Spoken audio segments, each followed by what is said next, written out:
Well, there is nothing quite like the taste of sweet summer corn, and right now is the best time to get it locally. The queen of green cuisine, Chef Deborah Queen, is back to share a delicious recipe for cold corn soup. Yeah. Sounds interesting. It's fabulous, and it's so easy and, you know, sweet and yummy. Terrific. And we should just mention that you always use fresh, local ingredients. I do. I do my best to do that, and all organic.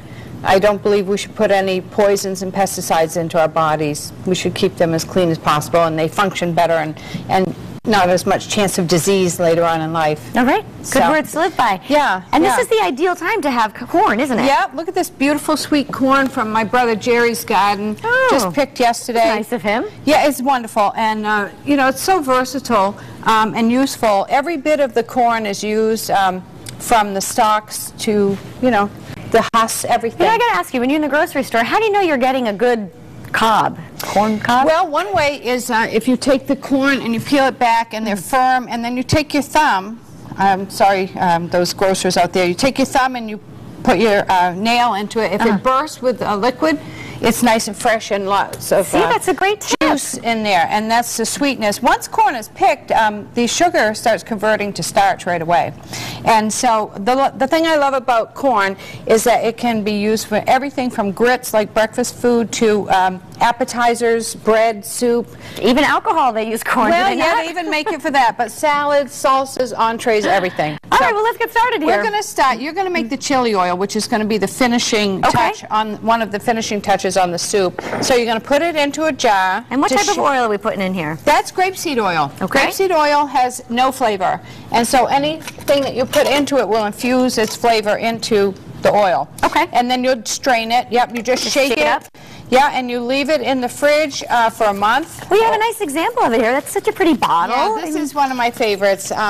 You know, you can put some garlic in there if you like garlic, but yeah, I just keep it on the counter and use it. That's you can a little saute kick, I would with assume, it. right? Has quite a lot of kick, and we're going to finish the soup with that. So you're going to start by sauteing these shallots. And we've got some fresh herbs from the garden. Put it all right in there, right? Yeah, put it right in there and dump it right in and just stir it around a little bit. All right. And it does sizzle up pretty good. You do not want to brown shallots. You want to only get them translucent, because then they release their delicate bouquet.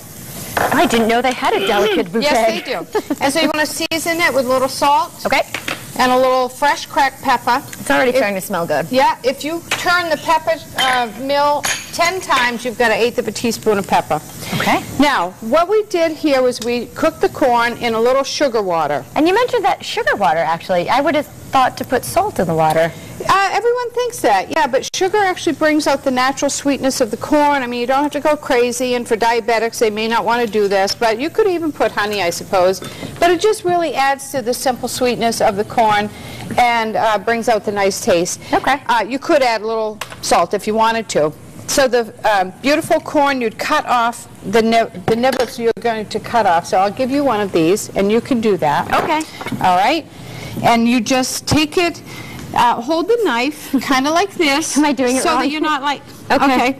And you don't want to cut your fingernails off now. No, I definitely don't. But you just take and cut the niblets off like that.